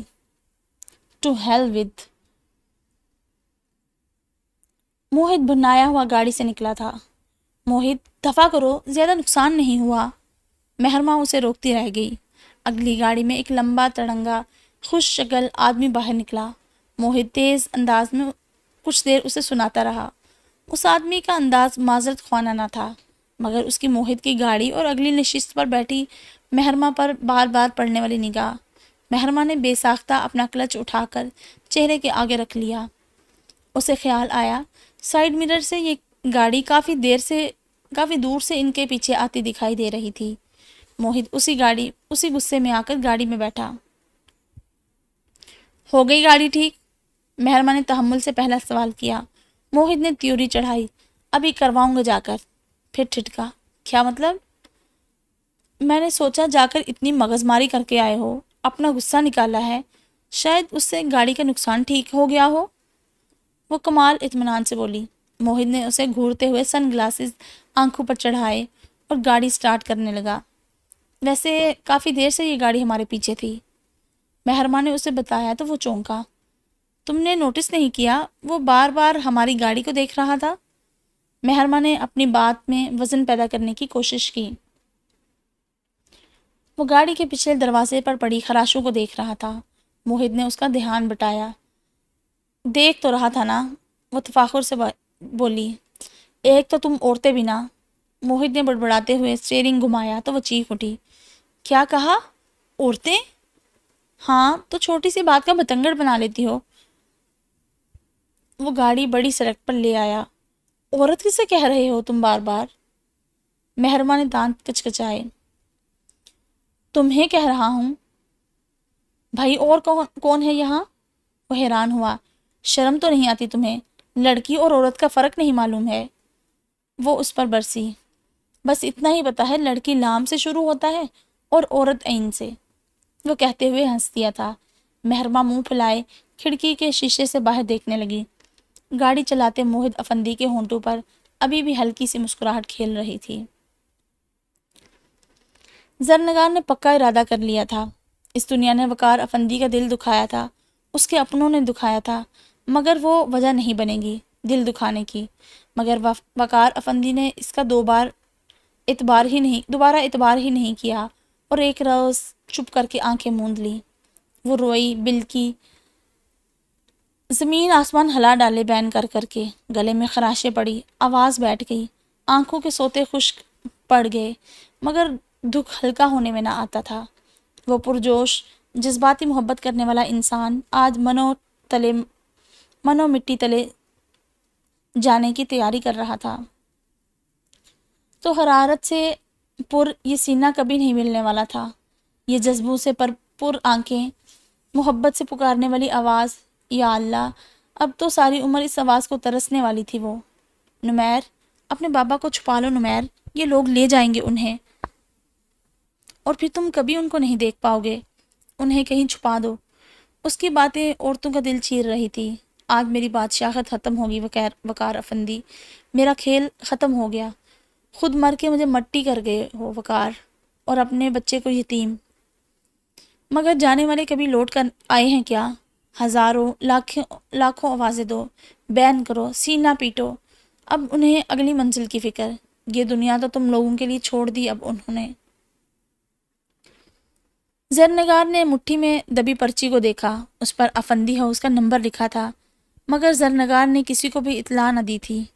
ایک قبر ہی کی تو نشانی رہ جائے گی وقار افندی، وہ لوگ تو مجھے تمہاری قبر پر بھی نہ جانے دیں گے، اور ماں باپ کے سارے دکھوں، سارے آنسوؤں کا گواہ نمیر افندی تڑپ تڑپ کر رویا تھا۔ انتہائی غیر متوقع طور پر طلال کی ماما اس سے ملنے آئی تو اتفاقاً طلال بھی ساتھ تھا۔ مہرماں جو طلال کی ناراضی کا سوچ سوچ کر عادی ہو رہی تھی، ٹھنڈی پڑ گئی۔ ایک تو طریقہ سوچا ہے طلال بھائی نے ملنے کا آپ ہی سے۔ اچھا طریقہ سوچا ہے طلال بھائی نے ملنے کا آپ ہی۔ ملاحہ نے مہرماں کو گدگدایا تو تزین نے محظوظ کن نظروں سے مہرماں کی اڑی رنگت دیکھی۔ وہ چائے لے کر ڈرائنگ روم میں گئی تو وہاں کا ماحول خوشگوار پایا۔ خواتین آپس میں باتوں میں مصروف تھی اور تائی جان ساتھ ساتھ دماد سے بھی ایک آدھ بات کر لیتی۔ ابھی طلال کی ماما اندر ہی تھی جب وہ چائے پی کر باہر لان میں چلا آیا۔ جائیں نا آپی، ابھی ابو لوگ آفس سے نہیں آئے، ایک ملاقات تو بنتی ہے نا۔ ان کی اتنی بہادری پر گھر تک چلے آئے ہیں۔ ملاحہ اور فرزین نے اس کا پیچھا لے لیا تھا۔ آقا جان تو اپنے کمرے میں ہے نا، مہرماں نے یاد دلایا۔ اس کے ہونٹوں پر بھی بڑی پیاری سی مسکراہٹ تھی، جیسے چاہنے والا جان جوکھوں میں ڈال کے ملنے آیا ہو۔ بس ویسا ہی تفاخر محسوس ہو رہا تھا۔ اچھا، جا کے طلال بھائی کو اندر لے آئیں آقا جان سے ملانے کے لیے، یہ تو کر سکتی ہیں نا؟ ہاں یہ ہو سکتا ہے، وہ کھلکھلا دی۔ 2-4 سیلفیاں بھی لے لینا اسی بہانے۔ ملاحہ نے آئی فون زبردستی اس کے ہاتھ میں تھماتے باہر کی طرف دھکیلا۔ وہ لان میں ٹہلتا ہوا دوسرے سرے پر گیا، پلٹا تو مہرماں کو آہستہ روی سے آتے دیکھا۔ وہ تیز قدموں سے اس کے مقابل آیا تھا۔ مہرماں نے بڑا فروختہ ہو کر اسے دیکھا۔ تمہارے آج کے انداز کو کیا سمجھو مہر؟ یہ رشتہ نبھانے کا کون سا طریقہ ہے؟ وہ لفظوں کو چبا کر بولا تو مہرماں نے گہری سانس بھری۔ تم اپنے انداز پر بھی غور کرتے طلال؟ میں؟ وہ جیسے حیرت زدہ سا ہو گیا۔ مجھے غور کرنا چاہیے تھا؟ پھر وہ گھرا کر بولا، اور اس شخص نے جو بےہودگی میرے ساتھ کی تھی وہ بھلا دی ہے تم نے؟ اسی لیے اس کے ساتھ پکنک منائی جا رہی تھی؟ آغا جان نے مجھے کہا تھا اس کے ساتھ جانے کے لیے طلال، وہ تحمل سے بولی۔ تم نے جو کچھ بھی ریسٹورنٹ میں کہا وہ موہت کے کیے گئے عمل کا منہ توڑ جواب تھا، پھر اب یہ غصہ کیوں؟ میں برداشت نہیں کر سکتا مہر کہ تم اس شخص کے ساتھ نظر آؤ۔ وہ جذباتی ہونے لگا۔ اوکے ٹھیک ہے، بس بات ختم۔ مہرباں نے جیسے کچھ طے کر لیا تھا۔ طلال نے گہری نظروں سے اسے دیکھا اور پھر اس کے ہاتھ میں تھامے آئی فون کو۔ نیا موبائل لے لیا تم نے؟ میں نے تو سوچا تھا تمہیں برتھ ڈے گفٹ دوں گا۔ طلال کی بات پر مہرماں کا دل اچھل کر حلق میں آیا۔ ابھی اسے ٹھنڈا کیا تھا اور یہاں پھر سے گرما گرم ٹاپک کھلنے والا تھا۔ ہاں، اس کا انداز مبہم تھا۔ جھوٹ وہ بولنا نہیں چاہتی تھی اور سچ سننا اور برداشت کرنا طلال کے بس سے باہر کی بات تھی۔ بہت مہنگا ہے؟ بس کوئی اتنا خاص نہیں۔ وہ بمشکل مسکرائی۔ اندر چلے، آنٹی بور ہو رہی ہوں گی۔ تم نے خریدا ہے یا کسی نے گفٹ کیا ہے مہر؟ وہ بالکل سنجیدہ دکھائی دیتا تھا۔ اوفو، اب یہ کیا پوچھنے والی بات ہے طلال؟ وہ جھنجھلائی۔ در حقیقت اسے طلال کا بدلا ہوا انداز بہت چبھ رہا تھا۔ اتنا مہنگا گفٹ کون دے گا بلا؟ وہ اسے ٹالنا چاہ رہی تھی۔ تمہاری بہن اور کزن بڑی متاثر ہو رہی تھی کچھ دیر پہلے کہ میں نے ایڈوانس برتھ ڈے گفٹ دیا ہے تمہیں، اور وہ بھی اتنا قیمتی۔ تلخ اور چبھتے ہوئے لہجے میں بولا تو مہرماں سن رہ گئی۔ میں نے کسی کو نہیں کہا کہ یہ تم نے مجھے دیا ہے، وہ بمشکل بولی۔ یہ بھی نہیں کہا کہ یہ تمہیں موہد افندی نے دیا ہے، طلال نے تلخی سے کہا۔ ہم فیملی ہے طلال، وہ کزن ہے میرا، اگر مجھے کچھ گفٹ کرتا بھی ہے تو سو واٹ؟ پھر یہ کہ پرابلم چھپ کر دینے میں ہے مہرماں۔ تمہارے گھر میں کوئی نہیں جانتا کہ یہ موبائل تمہیں کس نے گفٹ کیا ہے۔ مجھے بھی تم بتانے سے ہچکچا رہی ہو، تو پھر اس تعلق کو میں کس کھاتے میں ڈالوں؟ وہ تلخی سے پوچھ رہا تھا۔ اب بات کھل ہی گئی تھی تو مہرماں صاف گوئی سے بولی۔ اگر میں تمہیں بتاتی تو تمہیں اچھا نہ لگتا طلال، اور جہاں تک گھر والوں کی بات ہے تو انہوں نے موبائل دیکھ کر خود ہی اندازہ لگانا شروع کر دیا کہ یہ تم ہی نے دیا ہوگا۔ میں نے کسی سے کچھ نہیں کہا۔ یہی غلطی ہے تمہاری مہر کہ تم نے چھپانا کیوں چاہا موہد افندی کو طلال کے پردے میں؟ اس کی غلط فہمی تھی کہ بڑھتی ہی جا رہی تھی۔ مہرماں کی آنکھوں میں نمی اترنے لگی۔ اسے اپنی فاش غلطی کا احساس شدت سے ہوا۔ موہد اور طلال کے درمیان موجود خلیج کو پر کیے بنا اس نے موہد کا دوستی کا ہاتھ تھام لیا تھا۔ غلط کیا تھا۔ اس نے سوری کر لیا تھا مجھ سے طلال۔ اس کی آواز بھرا گئی۔ یہ سوری اسے مجھ سے کہنا چاہیے تھا مہر، اور تم جانتی تھی کہ مجھے یہ بات اچھی نہیں لگے گی، پھر بھی تم نے اس کا تحفہ قبول کر لیا۔ مجھے یقین نہیں ہو رہا۔ آئی ایم سوری طلال، میں اسے واپس کر دوں گی۔ یہ موبائل میرے لیے کوئی اہمیت نہیں رکھتا۔ مہرماں نے اسے یقین دلایا، مگر وہ لب بھینچتے تیز قدموں سے چلتا اندر کی طرف بڑھ گیا۔ مہرماں کی آنکھیں ڈبڈبا گئی، جی چاہا ہاتھ میں پکڑا آئی فون کسی پتھر پر کھینچ مارے۔ زرگل بھائی کا دل دکھ گیا۔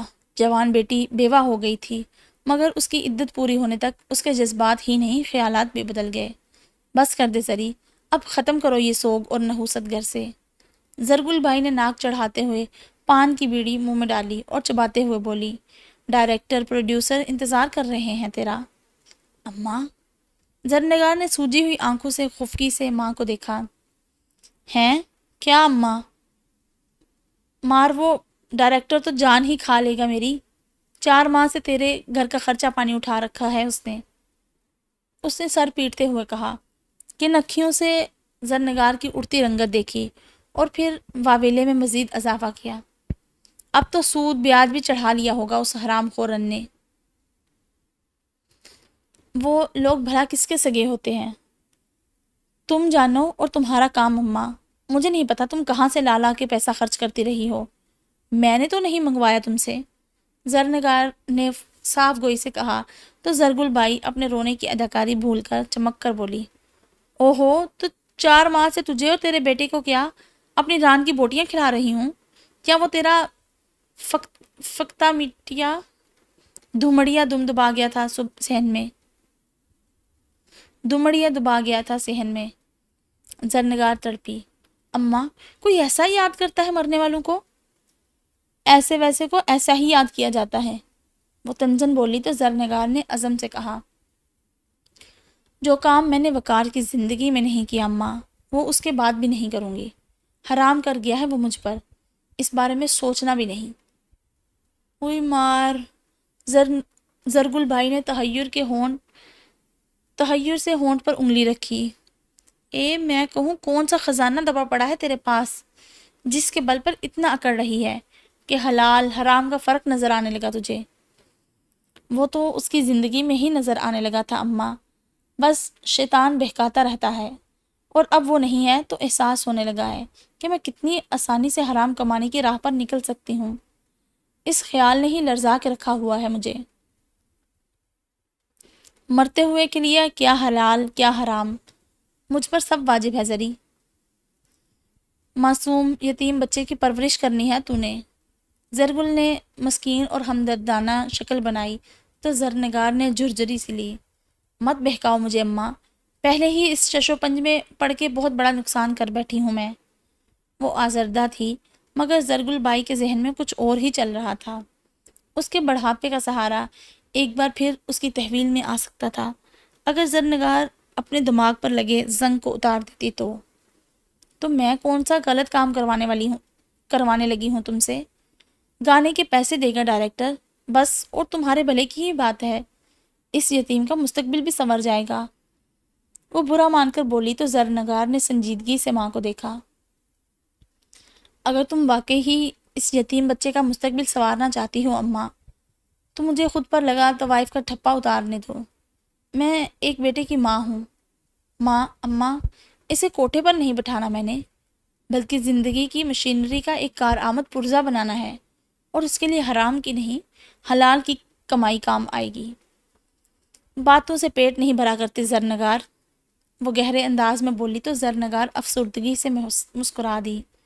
جانتی ہوں اماں، مگر اب زرنگار پرانی راہوں کو بھول چکی ہے، تم بھی بار بار اس کی راہ کھوٹی کرنے مت آیا کرو۔ ارے پاگل، سٹھیا گئی ہو کیا؟ کون سا من چلوا اترے گا تیرے گھر میں جو حلال کر کے تو اور تیرا بیٹا کھائیں گے؟ ذرا میں بھی تو سنوں۔ زرگل جھنجھلائی تھی۔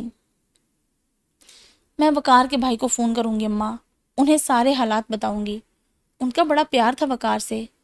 زرنگار کی آواز بھرانے لگی۔ زرگل بائی نے نخوت سے سر جھٹکا۔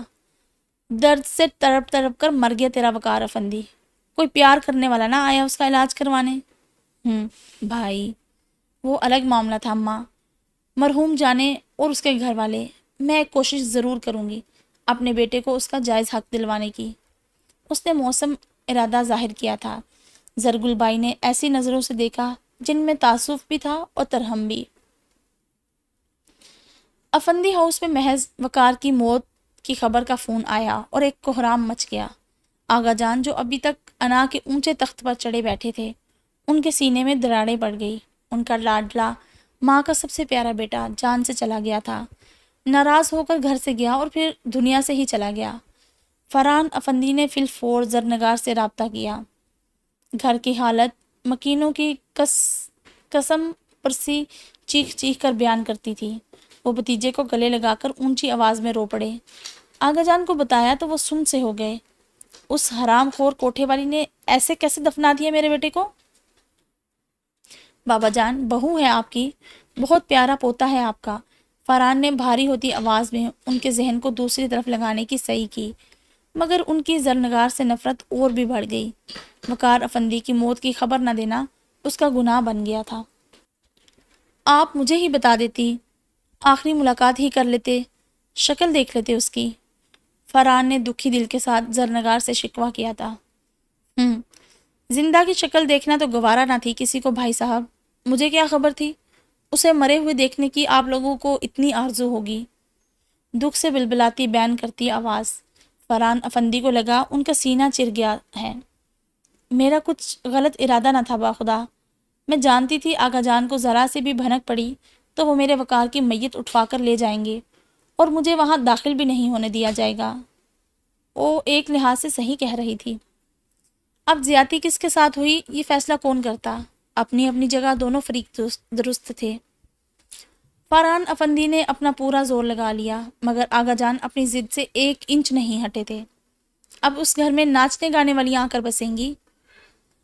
سائکہ بابی بھی اس معاملے میں آغا جان کی گویا دستے راست تھی۔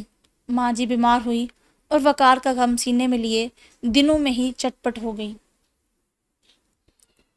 آغا جان کی ضد لے گئے ماں جی کو بھی، سمرا نے دبے لفظوں میں کہا، مگر آغا جان کا دل مزید پتھر ہو گیا۔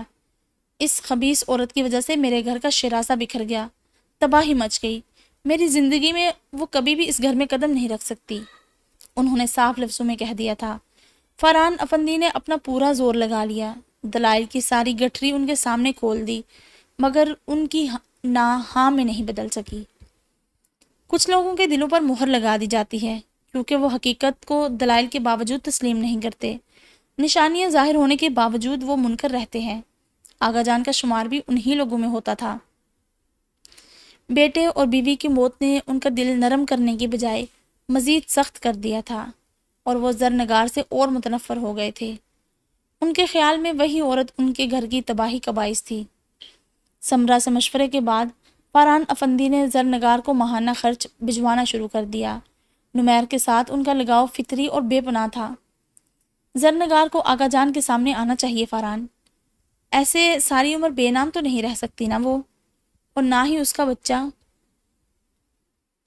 خاندان انسان کی پہچان ہوا کرتا ہے۔ سمرا نے فرحان کو نئی راہ دکھائی۔ آغا جان تو اسے دیکھنے کے بھی روادار نہیں، کہاں اس کا گھر میں دعوے سے آنا۔ فرحان مایوس ہوئے تھے۔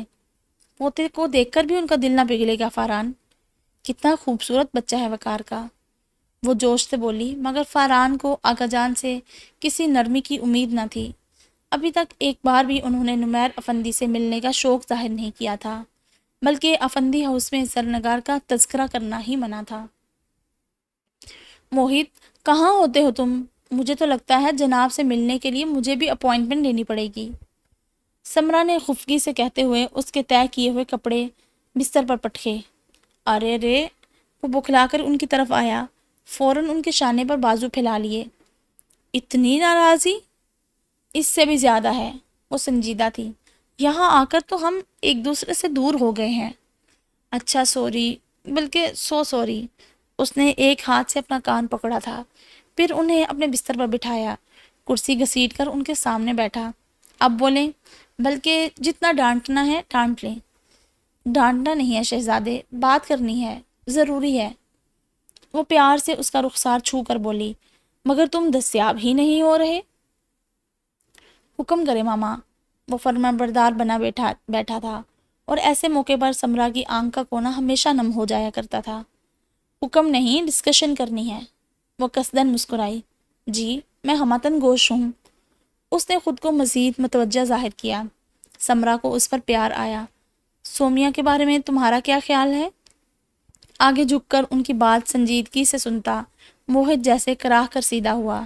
بے یقینی سے ماں کو دیکھا، وہ سوالیہ نظروں سے اسے دیکھ رہی تھی۔ آر یو سیریس مما؟ وہ بے یقینی سے پوچھ رہا تھا۔ سمرا نے اسبات میں سر ہلایا۔ آر یو شور کہ آپ مجھ سے اسی ضروری ٹاپک پر بات کرنا چاہ رہی تھی؟ اس نے پھر پوچھا، جیسے یقین ہو کہ سمرا یہ سوال اس سے کر سکتی ہیں۔ کیا بکواس ہے یہ موہت! اب کی بار وہ ضبط کرتے ہوئے بھی ہنستی۔ اتنی اچھی دوست ہے تمہاری، پسند بھی کرتی ہے تمہیں، اور آپ کے جاتی ہیں وہ مجھے پسند کرنا بند کر دے؟ وہ سنجیدہ تھا۔ اچھی دوست اچھی بیوی ثابت ہوتی ہے موہت، سمرا نے ناصحانہ انداز میں کہا تھا، جبکہ میرا خیال آپ سے الٹ ہے ماما۔ بیوی بن کر وہ دوستی بھی جاتی رہے گی۔ وہ لقمہ دیتے ہوئے بولا، تم اپنے کڑوے کریلے جیسے لقمے دینا بند نہیں کر سکتے؟ سمرا نے تحمل سے پوچھا تو وہ ہنستے ہوئے اٹھ کھڑا ہوا۔ آپ بھی تو مذاق ختم نہیں کر رہی۔ میں سیریس ہوں موہت، مجھے تمہارے لیے سومیا بہت پسند ہے، مگر میں اسے اس لحاظ سے پسند نہیں کرتا ماما۔ اب کی بار موہت کا جواب بہت صاف اور کھرا تھا۔ میں تمہاری شادی کرنا چاہتی ہوں موہت، مہرماں سے پہلے۔ سمرا نے سنجیدگی سے کہا تو وہ بے ساختہ بولا، مہرماں سے پہلے؟ مہرماں کے ساتھ کیوں نہیں؟ سمرا کے ارد گرد کوئی دھماکہ سا ہوا تھا۔ ان کی شکل دیکھ کر موہت کہکا لگا کر ہنسا۔ میرے کہنے کا مطلب ہے کہ جب مہرماں کی ہوگی تب کیوں نہیں؟ ایک ساتھ 2 شادیاں ہو سکتی ہیں ایک ہی گھر میں۔ سمرا کی سانس میں سانس آئی۔ وہ سائیکا بھابھی کی بیٹی ہے، انہی کی طرح زبان دراز اور بے حس۔ موہت کو لڑاکا بلی یاد آئی جس کی رنگت گلابی اور بال سیاہ تھے۔ سومیا اچھی ہے موہت، اس کے بارے میں سوچو۔ وہ واقعی اچھی ہے ماما، میں اس بارے میں سوچ چکا ہوں، مگر آئی ایم سوری، مجھے ابھی شادی ہی نہیں کرنی۔ تو جب تک شادی نہیں کر رہے ہو سومیا کے بارے میں سوچتے رہو، پھر تمہیں احساس ہوگا کہ وہ تمہیں کتنا پسند کرتی ہے۔ سمرا نے مشورہ دیا۔ اب میں بھی 20 لوگوں کو پسند کرتا ہوں ماما، سب کے ساتھ شادی تو نہیں کر سکتا نا، اس نے مسکرا کر کہا۔ سنجیدہ ہو جاؤ موہت۔ اوکے موم، اس نے انہیں سلوٹ کیا۔ میں 1 ہفتہ دے رہی ہوں تمہیں، جواب خوب سوچ بچار کر لو۔ وہ جانے کے لیے اٹھی، اور جواب آپ کو یقیناً ہاں میں چاہیے ہوگا۔ اس نے ہلکا پھلکا طنز کیا تو وہ اسبات میں سر ہلاتی ہنستی ہوئی چلی گئی۔ موہت افندی کی نگاہوں میں سوچ کی پرچھائیاں اترنے لگی۔